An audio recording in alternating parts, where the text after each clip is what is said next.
menariknya adalah apakah catatan atau penambahan norma baru yang ada di dalam dibacakan oleh, maaf, di dalam putusan Mahkamah Konstitusi ini sesuatu yang memang sudah sesuai dengan konteks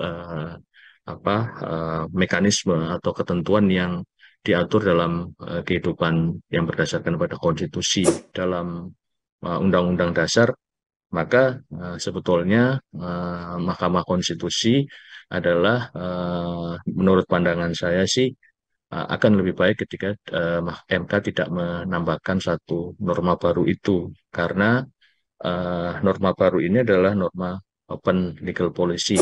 Selamat malam Tribuners, program Tribunnews on Focus kembali menjumpai Anda hari ini bersama dengan saya Nila Irda.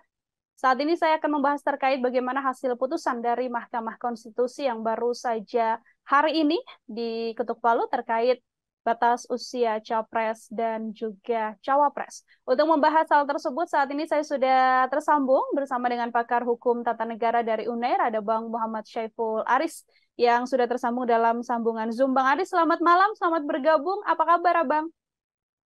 Selamat malam, Mbak Nila. Alhamdulillah, kabar baik. Baik, terima kasih banyak Bang Aris untuk kesempatannya kemudian bisa berbincang bersama dengan saya. Langsung saja Bang, pastinya Bang Aris hari ini mengikuti jalannya sidang gugatan oleh Mahkamah Konstitusi terkait batas usia Capres dan juga Cawapres.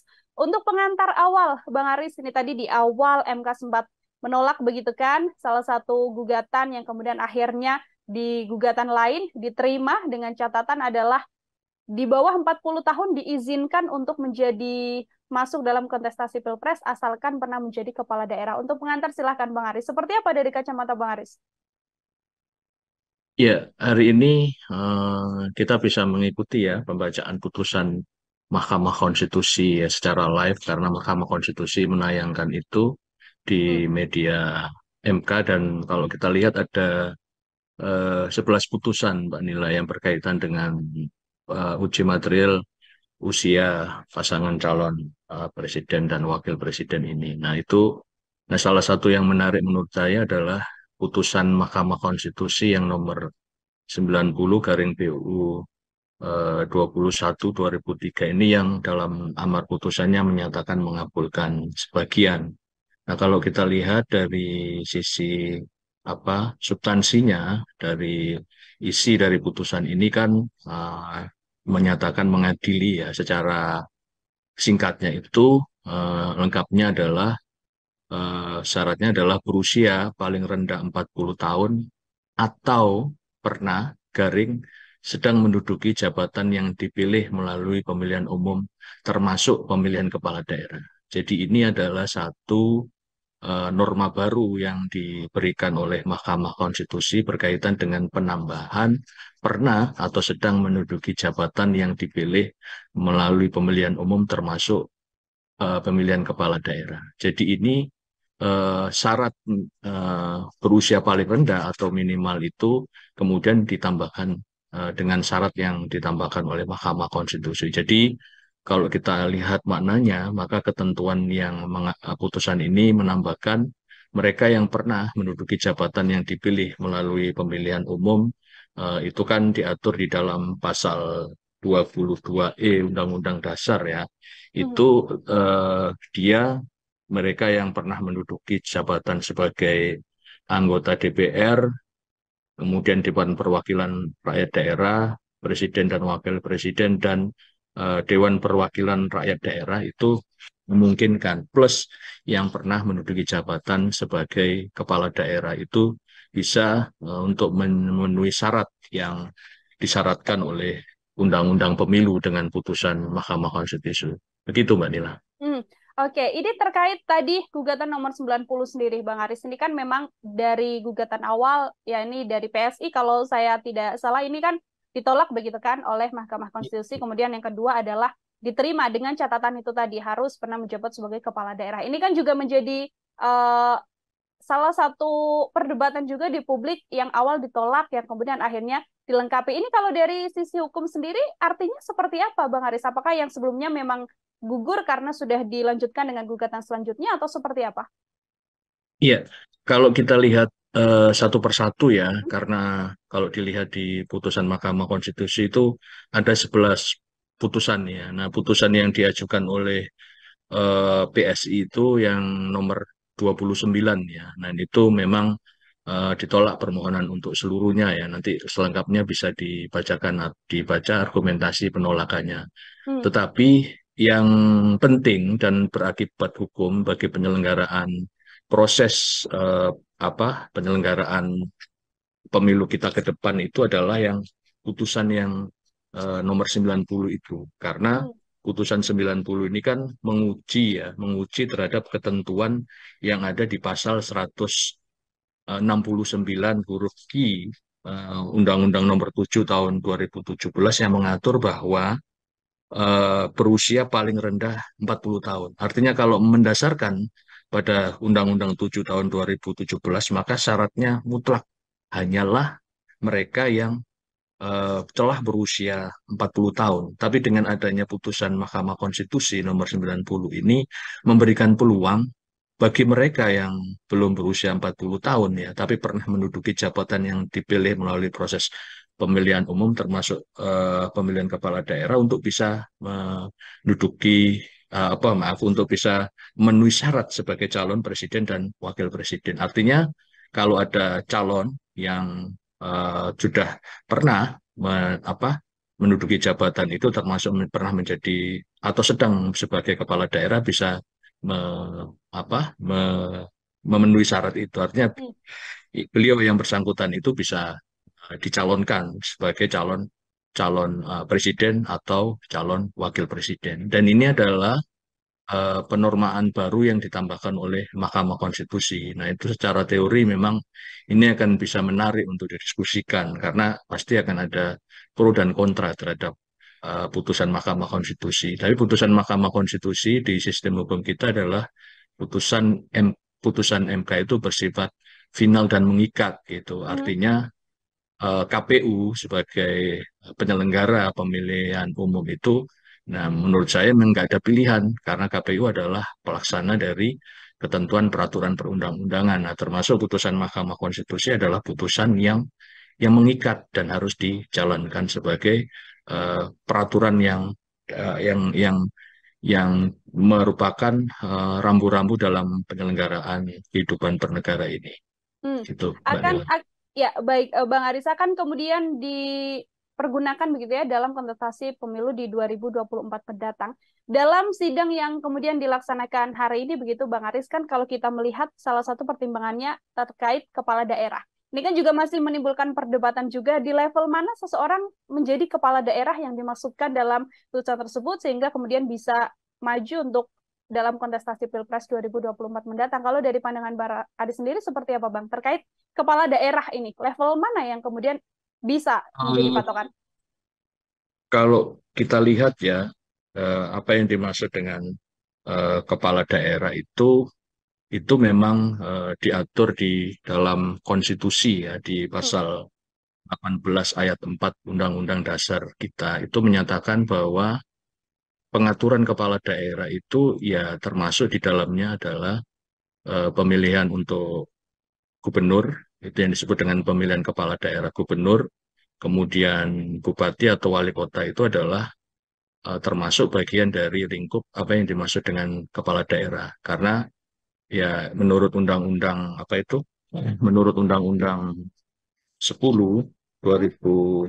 2016 itu ya masuk di situ adalah calon gubernur, gubernur, wakil gubernur, bupati, wakil bupati, wali kota, dan wakil wali kota. Kalau merujuk apa yang dimaksud dengan kepala daerah berdasarkan Undang-Undang Nomor 10 Tahun 2016. Sementara kalau di Undang-Undang 10 Tahun 2016 ini memang mensyaratkan ya seorang kepala daerah tadi kalau untuk calon gubernur atau calon wakil gubernur syaratnya kan paling rendah 30 tahun dan untuk bupati, wakil bupati, wali kota dan calon wakil wali kota itu syaratnya umurnya adalah 25 tahun. Nah, itu kalau memenuhi syarat itu berarti kan bisa dimaknai ya ini adalah syarat tambahan yang diberikan oleh Mahkamah Konstitusi. Syarat tambahan yang juga kemudian sudah tercantum juga ya Bang Aris ya dalam undang-undang yang berlaku di Indonesia saat ini. Bang, kalau kita menyoroti hasil dari putusan nomor 90 sekian tadi kan ada dua hakim yang kemudian concurring opinion ini, apabila saya salah mohon dikoreksi Bang Aris. Ya, betul, Kemudian betul. ada pula empat hakim yang dissenting opinion begitu kan. Kalau dari sisi hukum kita melihat adanya perbedaan pendapat dari hakim. Ini yang kemudian menjadikan putusan ini final, putusan ini bulat sampai disampaikan dan diketok palu. Ini hitung-hitungannya seperti apa sebenarnya, Bang? Iya, kalau dilihat dari putusan ini kan mayoritas hakim itu apa sependapat ya dengan Hmm. eh, pandangan mayoritas. Jadi kalau kita lihat terdapat alasan yang berbeda, yaitu dua orang hakim konstitusi, kemudian terdapat empat hakim yang dissenting opinion. Jadi artinya dari 9 hakim itu kan 5 pada prinsipnya adalah setuju terhadap Hmm. adanya tambahan klausur, yaitu apa norma baru, yaitu pernah atau sedang menduduki jabatan yang dipilih melalui pemilihan umum. Nah, sementara yang lain, 4 hakim konstitusi, yang lain itu beliau ini punya pendapat dissenting opinion. Nah, dissenting opinion itu, ini kalau kita lihat secara intinya bahwa mayoritas berpandangan bahwa sebetulnya pengaturan tentang syarat usia seorang capres dan wakil presiden itu adalah ranah dari pembuat undang-undang. Hmm. Nah, secara umum seharusnya itu tidak ditetapkan oleh Mahkamah Konstitusi ya menurut pandangan para hakim yang dissenting opinion. Karena kalau kita lihat ya di dalam Undang-Undang Dasar kita itu memang secara jelas menyatakan ya di dalam pasal 6 ayat 2 itu disebutkan bahwa syarat-syarat untuk menjadi presiden dan wakil presiden diatur lebih lanjut dengan undang-undang. Jadi artinya pengaturan syarat itu termasuk di dalamnya adalah syarat usia itu secara normanya kalau menurut kita melihat pada undang-undang dasar kita adalah kewenangan pembuat undang-undang. Nah, siapa pembuat undang-undang itu? Pembuat undang-undang adalah DPR bersama Presiden itu. Nah, itu Hmm. yang kemudian ini menjadi perdebatan apakah dengan menambahkan norma baru ini yang dilakukan oleh Mahkamah Konstitusi itu ini adalah sesuatu hal yang menarik ya karena memang Hmm. konstitusi kita mengaturnya itu ya ya demikian diserahkan pada pembuat undang-undang itu Hmm. itu Mbak Nila. Oke, baik. Ini kan kemudian yang memutuskan adalah Mahkamah Konstitusi begitu ya. Empat pendapat atau dissenting opinion dari hakim yang menyatakan bahwa hal ini tidak dalam ranah Mahkamah Konstitusi. Kalau dari kacamata Bang Ari sendiri, apakah memang yang hari ini diputuskan oleh Mahkamah Konstitusi masuk dalam ranahnya atau sedianya upaya yang seharusnya dilakukan adalah melalui DPR, Bang Aris?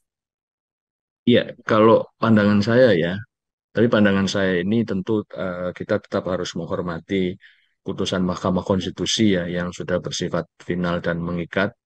Nah, kalau saya berpandangan bahwa sebetulnya ini adalah penentuan usia calon wakil presiden dan maaf presiden dan wakil presiden adalah termasuk apa yang disebut dengan open legal policy atau kebijakan terbuka. Nah, karena dia kebijakan terbuka itu seyogyanya ya, itu adalah ranah dari pembuat undang-undang untuk mengaturnya.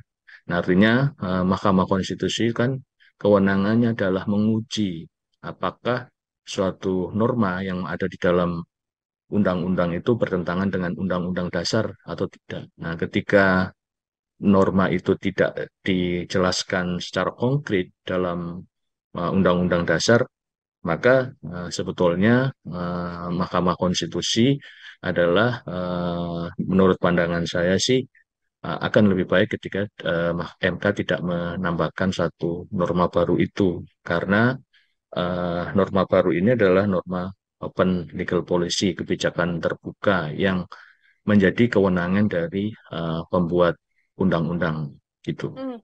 Oke, kalau dari kacamata Bang Aris artinya memang sedianya adalah ada di ranah DPR begitu ya, Bang ya. Mhm. Bang Ya ini betul di ranah ya, DPR dan Presiden. ya di ranah DPR dan juga Presiden. Dalam hasil sidang atau dalam sidang gugatan tadi yang kemudian dibacakan oleh Mahkamah Konstitusi, di antaranya ini yang bisa saya kutip, Bang Aris, adalah salah satu pernyataan dari hakimnya, yaitu Hakim Saldi Isra yang menyebut bahwa ini ada hakim yang kemudian mendorong bahwa putusan MK ini cepat dibacakan, disampaikan juga bahwa putusan ini terkesan aneh dan luar biasa, yang mana keputusan berubah dalam kurun waktu yang begitu cepat. Kalau menurut kacamata Bang Aris yang juga mengikuti jalannya sidang hari ini, seperti apa terkait statement dari Hakim Saldi ini sendiri?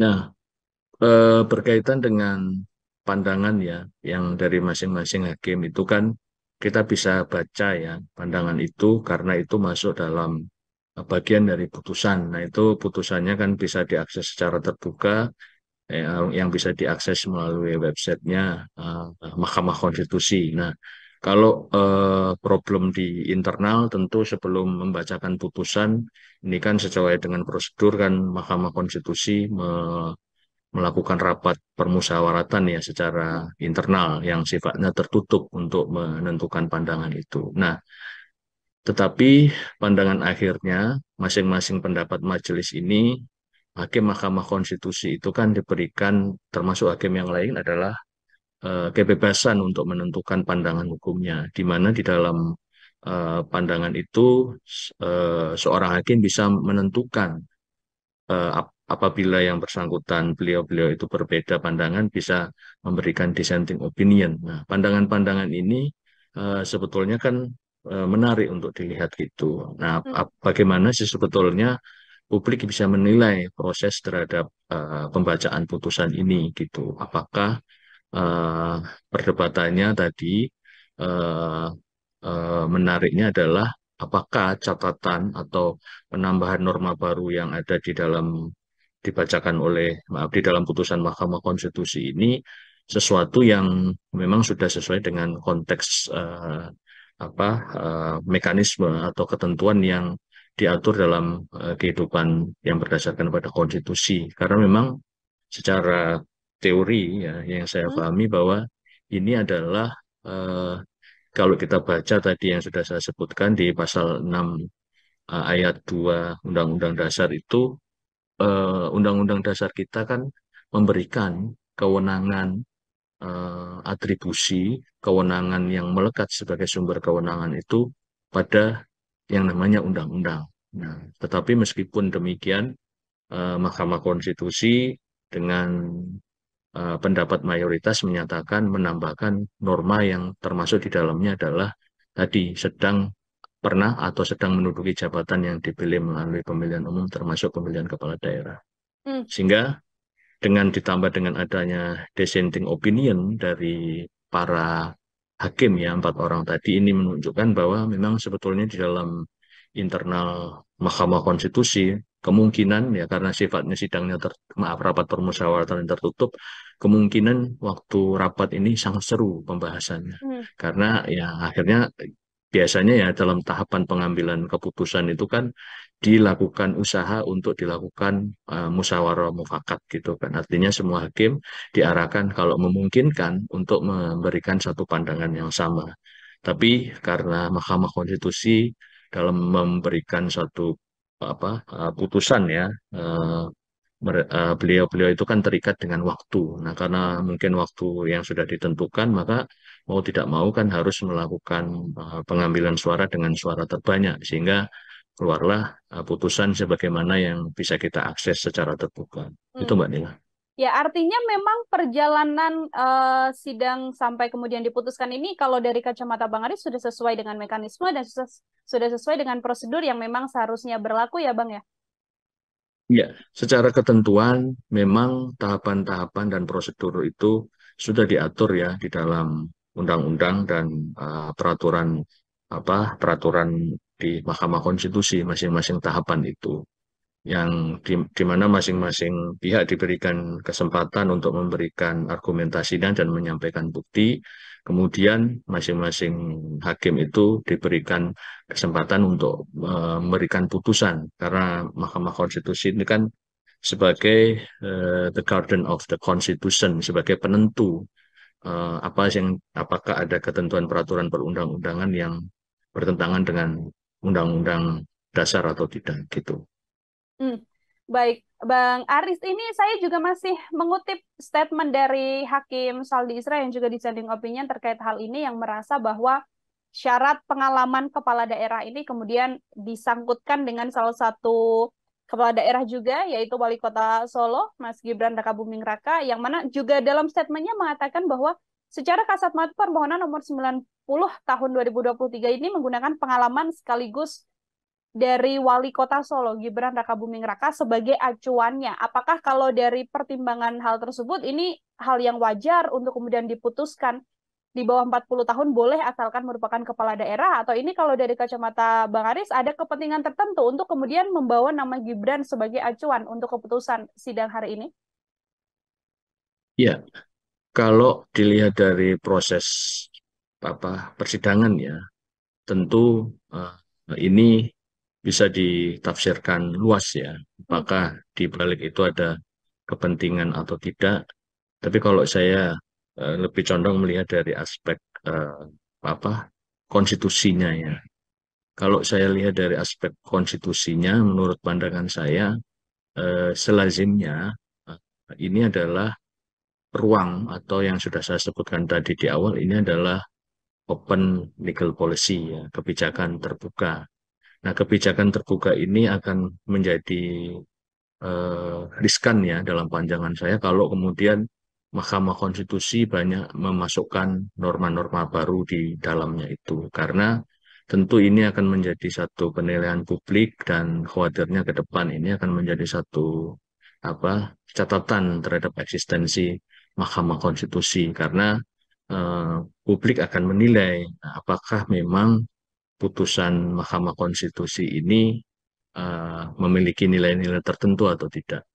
Tapi Hmm. lagi-lagi sebagai seorang warga negara yang baik karena putusan Mahkamah Konstitusi ini adalah putusan yang konteksnya adalah final dan mengikat, maka ini adalah satu hal yang ya pilihannya adalah memang tidak ada upaya hukum lain yang bisa Ya. dilakukan. Kita sebagai warga negara ya melihat itu. Tetapi masukan saya ya sebagai seorang warga negara biasa tentu ke depan kalau kemudian Mahkamah Konstitusi akan memberikan satu norma-norma yang itu termasuk dalam konteks perluasan pengaturan yang itu adalah ranah dari eh,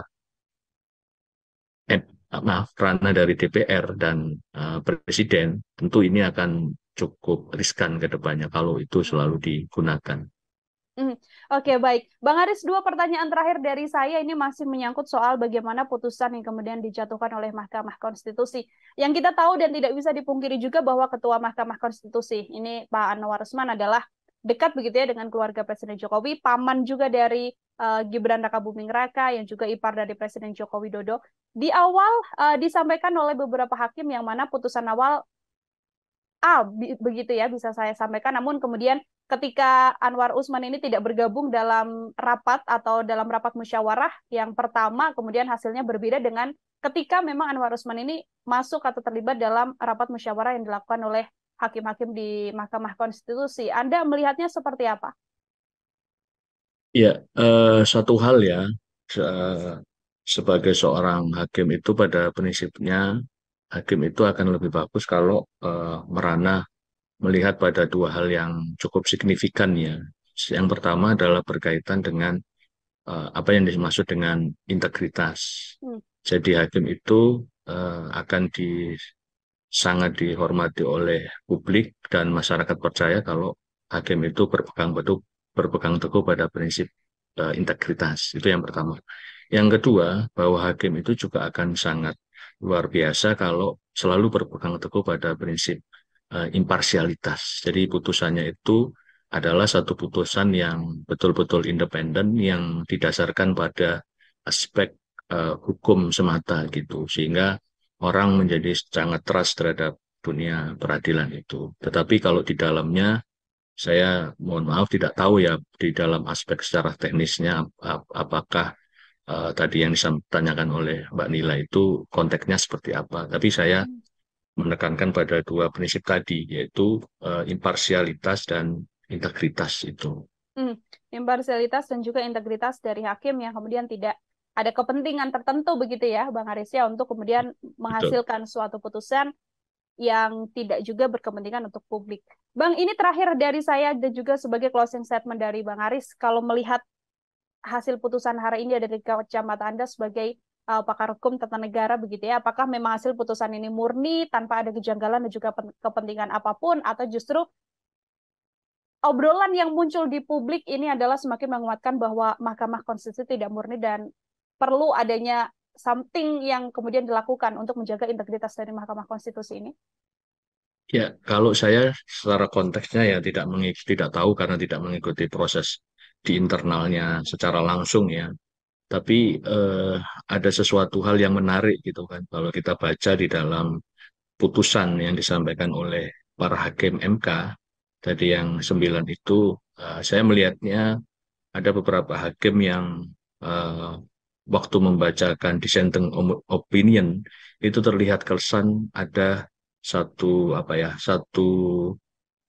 sesuatu yang mau diungkapkan gitu kan. Hmm. Terlihat ketika menyampaikan dissenting itu ada semangat yang luar biasa. Itu bisa kita nilai. eh, nah, mungkin ada sesuatu di balik konteks itu. Itu Mbak Nila. Hmm. Ada sesuatu di balik konteks itu, tapi sekali lagi karena tidak tahu begitu ya, Bang Adise, apa yang sebenarnya terjadi di internal rapat musyawarah, sehingga yang keluar atau yang menjadi hasil keputusan adalah keputusan final yang juga sudah tidak bisa diganggu-gugat lagi sebagai keputusan akhir dari Mahkamah Konstitusi, yang kemudian nantinya artinya ini sudah bisa berjalan untuk kemudian pemilu di 2024 mendatang, Bang Aris. Iya, kalau kita baca dari pembacaan putusan itu, Mahkamah Konstitusi tadi menyatakan bahwa ini berlaku untuk pemilu 2024 dan untuk penyelenggara Mahkamah Konstitusi menyatakan ini untuk tidak ragu menjalankan itu. Jadi Hmm. nanti secara operasional putusan Mahkamah Konstitusi ini kan setara dengan undang-undang ya, artinya tidak tinggal dijalankan nanti secara teknis, kemudian KPU sebagai penyelenggara pemilu itu melakukan perubahan terhadap PKPU yang mengatur tentang syarat seorang presiden dan wakil presiden. Jadi nanti secara teknis KPU akan melakukan perubahan menyesuaikan dengan hasil putusan MK pada hari ini. Hmm. Baik, terima kasih banyak Bang Aris atas penjelasannya, pakar hukum tata negara dari UNER, Tribuners dalam program Tribunnews on Fokus. Sekali lagi Bang Aris, terima kasih banyak atas penjelasannya. Semoga juga bisa menjadi jalan pembuka juga untuk memberikan keterangan pada Tribuners. Terima kasih Mbak Nila, salam semuanya, terima kasih. Ya, Tribuners demikian Tribunnews on Fokus hari ini. Nantikan lagi Tribunnews on Fokus dengan pembahasan-pembahasan lain bersama dengan saya Nila Irda, pamit undur diri. Terima kasih dan selamat malam. Sampai jumpa.